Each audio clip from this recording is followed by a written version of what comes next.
What Grant said when Lee died. October 12, 1870, a gray, rain-soaked morning in Lexington, Virginia, the kind of day that turns dirt roads into rivers and keeps most folks indoors. At the president's house on the campus of Washington College, a tall, white-haired man lay in his bed upstairs. Robert E. Lee, 63 years old, once the commanding general of the Army of Northern Virginia, had suffered a stroke 2 weeks earlier after a long church meeting. He'd been mostly silent since then, his voice stolen by the stroke, his body fighting pneumonia that set in hard. His wife Mary and their daughters hovered nearby. The rain hammered the roof like it was trying to drown out the last chapter of a long American story. Around 9 in the morning, Lee stirred. He whispered something that sounded like battlefield orders from years past. Then, clear as a bell, his final words, "Strike the tent." And just like that, he was gone. The man the South had come to call the Marble Man, the symbol of everything they'd fought for and lost, slipped away quietly in the same town where he'd spent his last years trying to rebuild young lives instead of armies. Hundreds of miles north, in the White House in Washington, another man sat at his desk that same morning. Ulysses S. Grant, President of the United States, the very general who had chased Lee across Virginia in 1864 and 1865, cornered him at Appomattox, and accepted his surrender with a generosity that still echoes through history. Grant was 48 now, thick-shouldered, steady-eyed, running a fractured nation still bleeding from Reconstruction battles that had nothing to do with cannons. A telegram arrived sometime that day carrying the news from Lexington. Robert E. Lee was dead. What did Grant say when he read those words?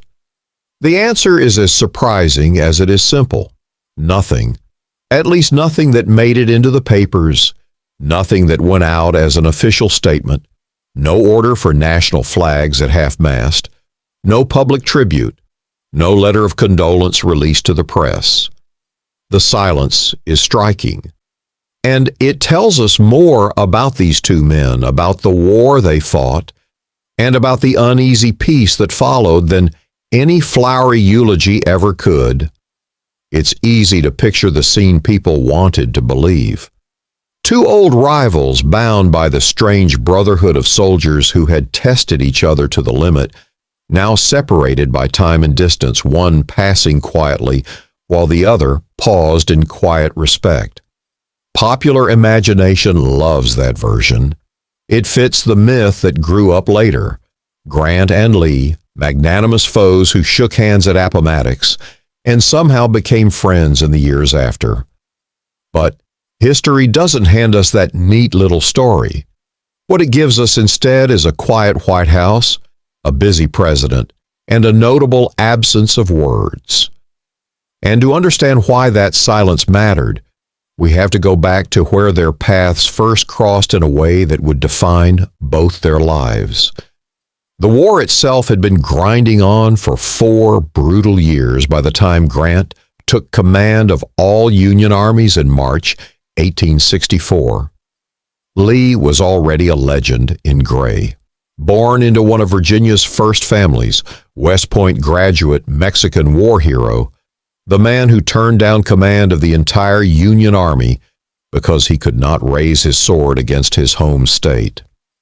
He had outmaneuvered McClellan at the 7 Days, smashed Pope at Second Manassas, held off Burnside at Fredericksburg, and pulled off that audacious victory at Chancellorsville even after Stonewall Jackson fell. Gettysburg had been a bloody stalemate that cost him too much, but back home he was still the South's shield. Grant, by contrast, was the man from the West, a tanner's son from Ohio, West Point too, but with a string of failures behind him. Resignation from the Army in the 1850s, failed businesses, the bottle that nearly ruined him. Then the war came, and everything changed. Fort Donelson gave him the nickname Unconditional Surrender. Shiloh taught him how close victory could come to disaster. Vicksburg split the Confederacy in two. By the time Lincoln brought him east in 1864, Grant was the only general who seemed to understand that the way to beat Lee wasn't one brilliant maneuver, but relentless pressure, numbers and supply lines and sheer will. They never actually faced each other across a battlefield until the Overland Campaign that spring. The Wilderness, Spotsylvania, Cold Harbor. Names that still carry the weight of slaughter. Grant kept coming, sliding sideways after every fight, refusing to retreat the way every previous Union commander had. Lee matched him step for bloody step, digging in, counterpunching, always trying to find the opening that would let him break the Union line. But the numbers were inexorable. By the time the armies reached Petersburg, Lee was pinned. The siege lasted 9 months. When it broke in April 1865, Lee's army was starving, barefoot, down to scraps. He tried one last breakout toward Lynchburg, but Grant's forces cut him off at Appomattox Court House. April 9th, 1865. Palm Sunday, the McLean parlor in that little Virginia village. Lee arrived first, immaculate in his best gray uniform, sword at his side, looking every inch the Southern aristocrat. Grant came in dusty and rumpled, his uniform plain, only the 3 stars on his shoulders, marking him as lieutenant general.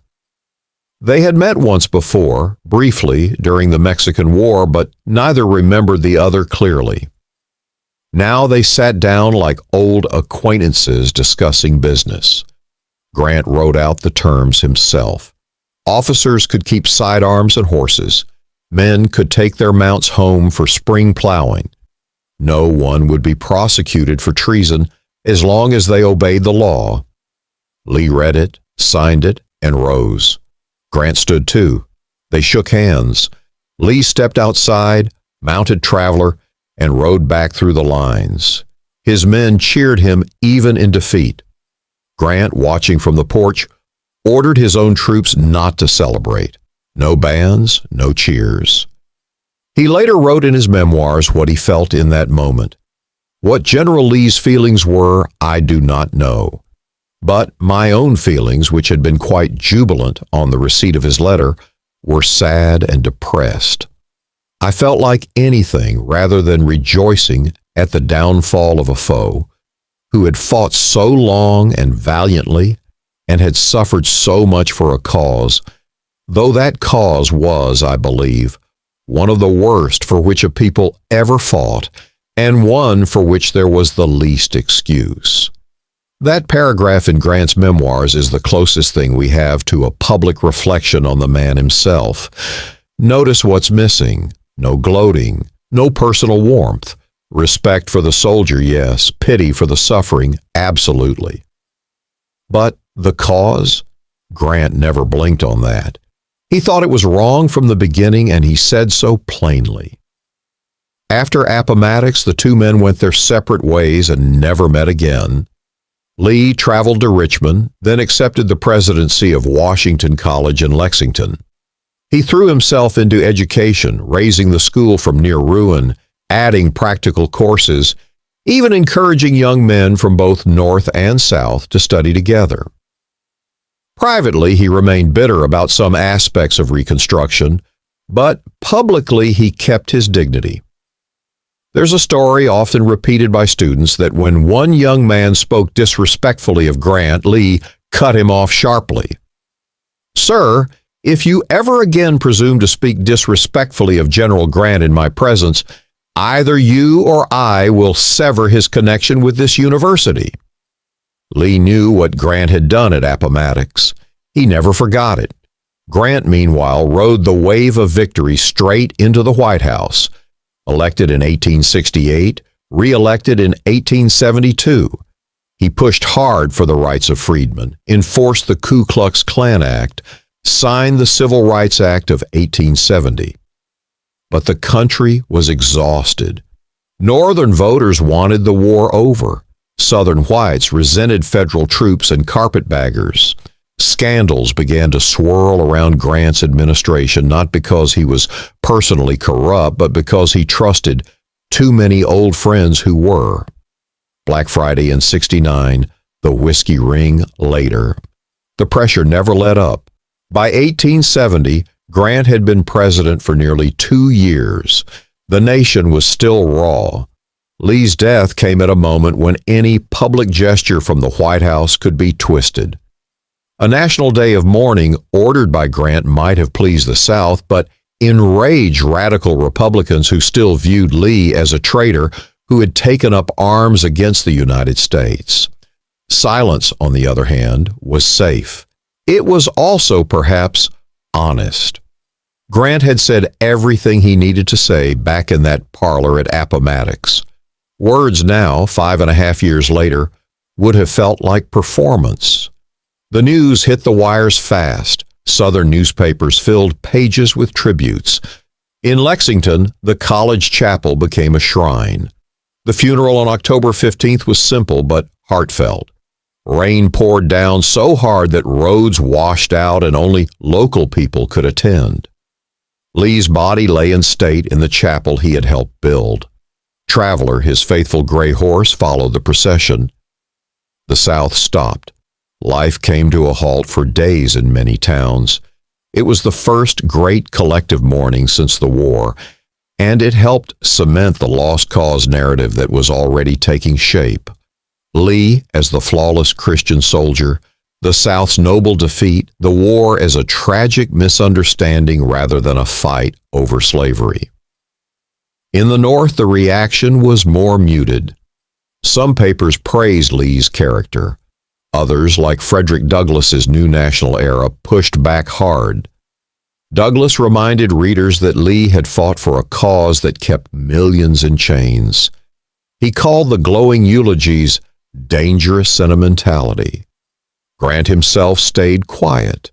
No diary entry survives mentioning the death. No letter to his wife Julia or to any cabinet member recorded a personal reaction.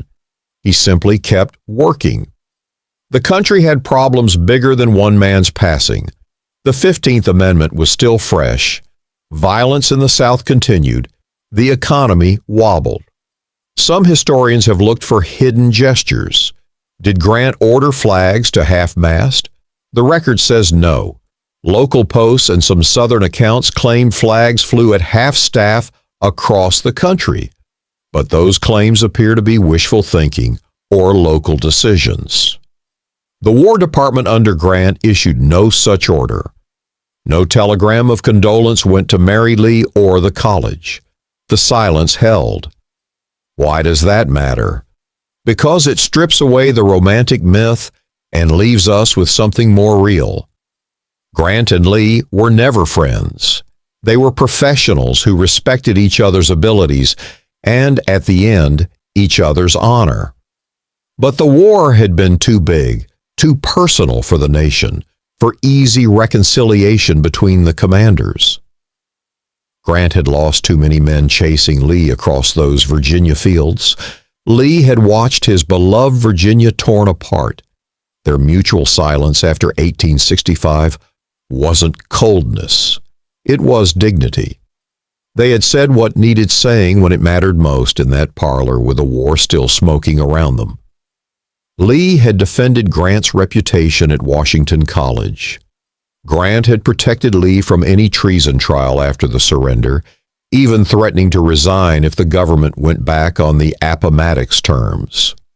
That was their relationship, quiet, professional, bound by the strange code soldiers sometimes share.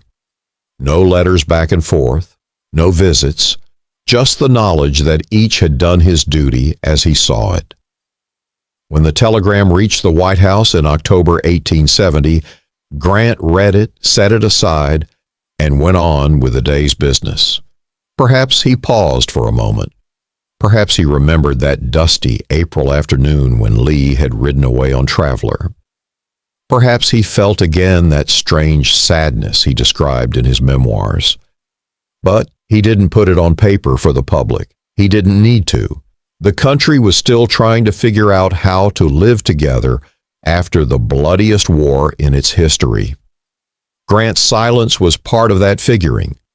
Years later, when Grant himself was dying of throat cancer in 1885, finishing his memoirs in a race against time, he returned one last time to Appomattox in writing. He never mentioned Lee's death. He didn't have to. The respect he had shown in 1865 was the statement that endured. And when Grant died, the South mourned him too, in its own way, remembering the man who had been generous when he didn't have to be. The silence that followed Lee's death in 1870 wasn't an insult. It wasn't indifference. It was the sound of two men who had already said everything that truly mattered between them on a Palm Sunday afternoon in a little Virginia village. Everything else would have been noise. And in the end, maybe that's the most honest thing either of them ever did for the other.